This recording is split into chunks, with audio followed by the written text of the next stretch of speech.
In today's video, I'm going to show you several different uses for freezer paper.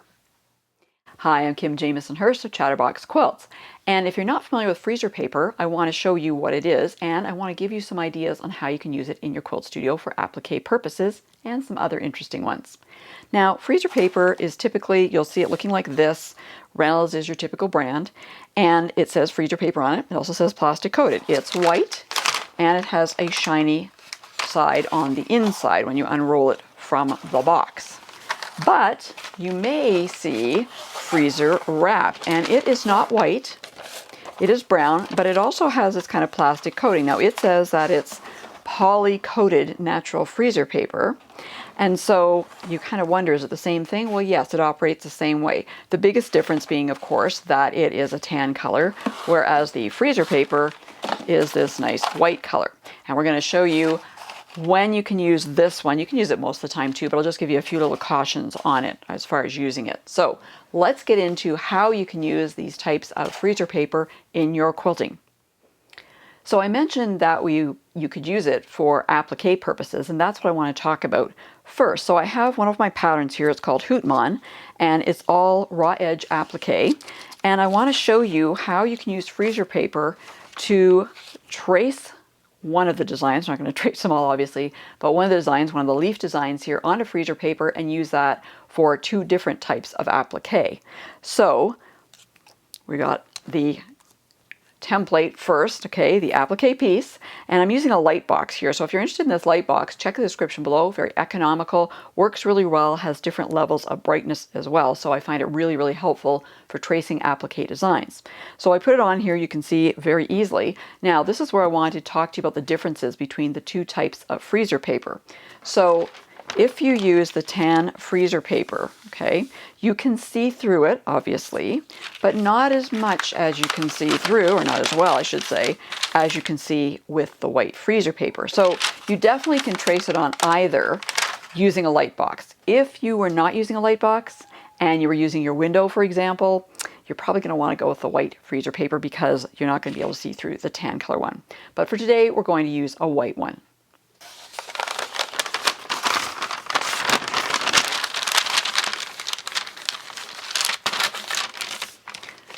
Probably the worst thing about the freezer paper is the rattling noise it makes. It's a rather noisy product. But I'm just going to put it over top of the template that I want to trace, and I'm going to trace it here. And I'm using a permanent fine line permanent marker.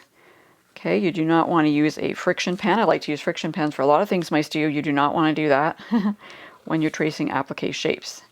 Okay, I'm just doing this quickly. It doesn't have to be perfect for what I want to show you. So once that's done, I no longer need my light box, and now I want to cut out this template.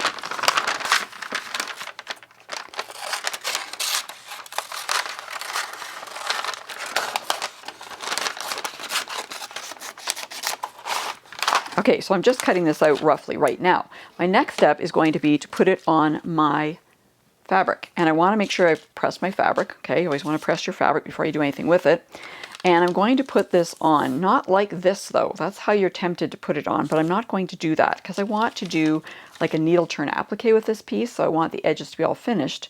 So what I'm going to do is I'm going to put it down like this, and then I'm going to turn in the edges and fuse them with the iron. Okay, now, first thing you need to do is actually cut this out along the applique shape lines. You don't need any extra freezer paper hanging out there. You want the exact shape that you're going to be working with. So we're just going to cut that out. Make sure you're not using your fabric scissors for this, right? Use your paper scissors, or in this case, freezer paper scissors, and we're just going to cut that out like that. Okay.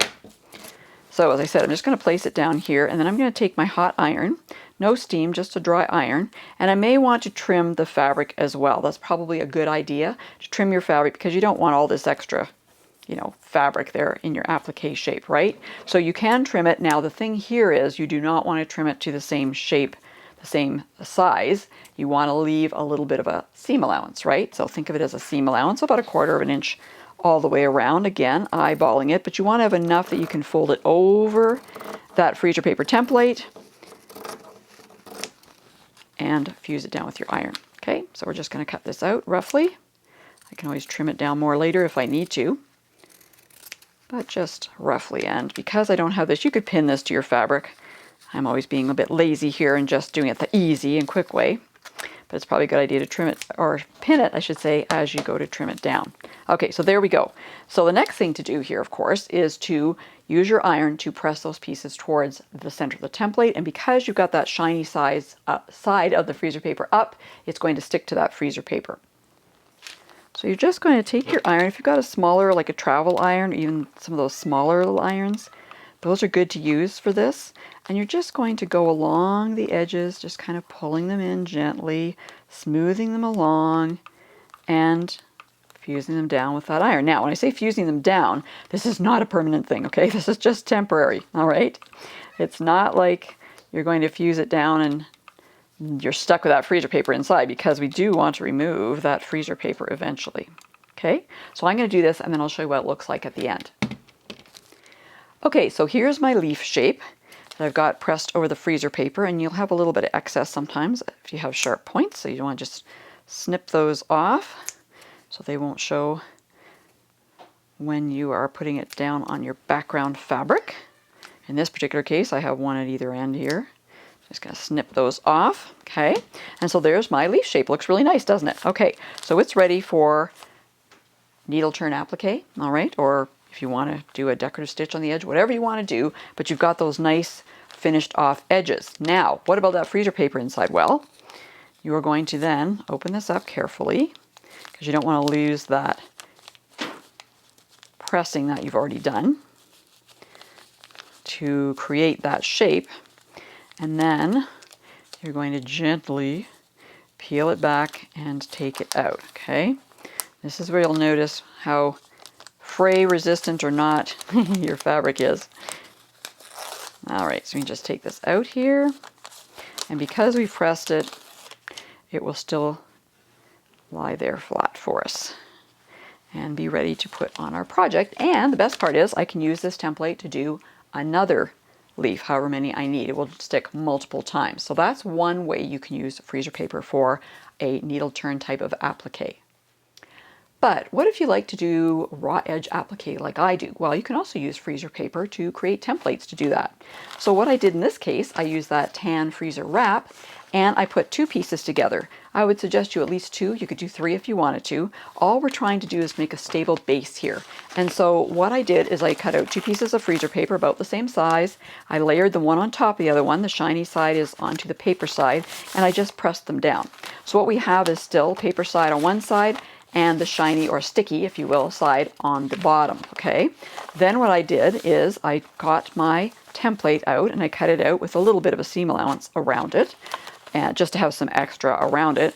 And the next thing I want to do is I want to glue it down now. So just use a glue stick and you can glue this template down, and we are going to trim it up. So keep your glue inside the template lines, okay? Just like that. And we're going to glue it down to the freezer paper like that to create a template. Now you can also go over this with your iron to set that glue. That's not a bad idea, actually.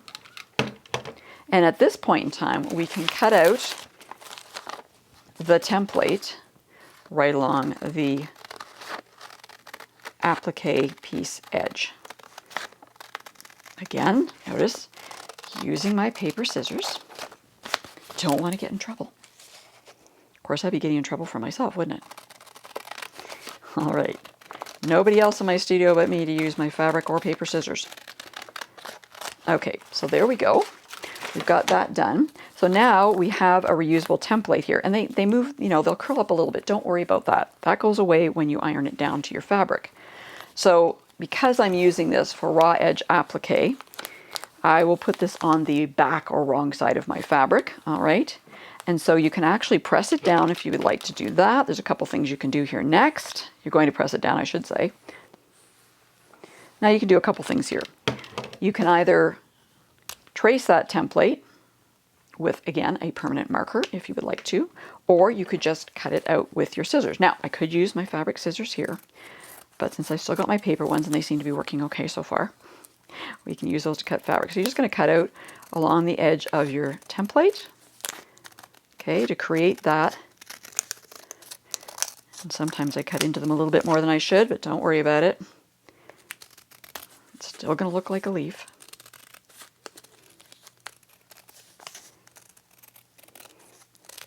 Alrighty, so we've got that cut out. And of course, because the freezer paper is only a temporary hold, I'm going to be able to peel that off. I'm going to be able to use that template again. And now I have my leaf shape that's ready to be put down onto my fabric. Now you're going to ask me, how am I going to do that because I didn't put it on fusible web? I could have used this to trace on my fusible web. It doesn't really make sense to do that because you can just trace directly on the fusible web. But I don't always use fusible web. Sometimes I use other products to put my leaves down. You could use a glue stick, for example. I also like to use Acorn Precision Piecing products, Seamline glue, and I have a video on how I do that, so check the description below for a link to that video. In any case, you have a template here that's fairly sturdy, and you'll be able to use multiple times to do an applique piece again.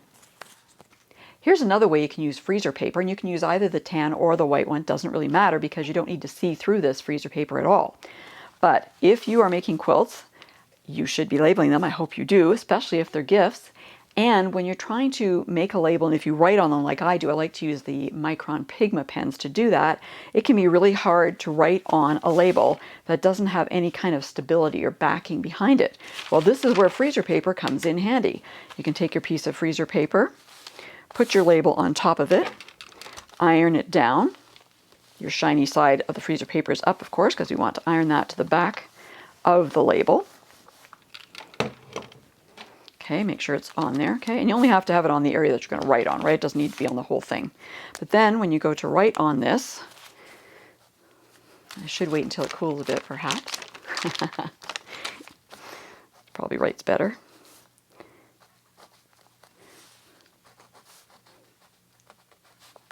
I can write on this, and you can see that I can write along, even though my pigment pen's a little bit weak here. But you can see that my fabric isn't moving along. If I didn't have the freezer paper on it, and I was just kind of trying to write here, for example, as I write, you can see, especially when I do those kind of motions, it just moves, like, can't hardly even write. It's just so difficult to do. But the freezer paper stabilizes it, and then of course when you're done, you can just peel off the freezer paper, use it for something else, and you've got your label that looks really good. Now I have another use for freezer paper. You've seen me cutting freezer paper up because I'm using it for various things, and I've got leftover pieces of freezer paper, in this case 2 of them labeled together. So I'm just going to cut off this extra bit. There we go. So I've got this piece of freezer paper that typically I would throw out, but don't throw it out because it comes in handy for another purpose. Nothing to do with applique, but to do with keeping things tidy. So as I've been working along here, and as you work along, you may be using a pressing mat like this, or something that's fabric covered, for example, and it gets thread on it. In the case of my studio, cat fur on it. I always clean them up. You can use freezer paper to help you there as well. So you can just put your freezer paper down on your pressing mat, do a quick little press of it, peel it off, and voila, there you go. It picks up everything that shouldn't be on that pressing mat. Again, this is not my idea. This comes from my friend Shirley, who has her own YouTube channel, so be sure to check it out. It's called Around to It. She also does quilting videos, and the link to her channel is in the description below. So please visit Shirley's channel and check out her information. Thanks for watching. I hope you enjoyed today's video. Please give it a thumbs up, and remember to subscribe and hit the bell so you'll be notified the next time I release a new video. And before you go, check out these videos that I've included just for you. For more helpful quilting information, be sure to go to www.chatterboxquilt.com. I forgot the labels.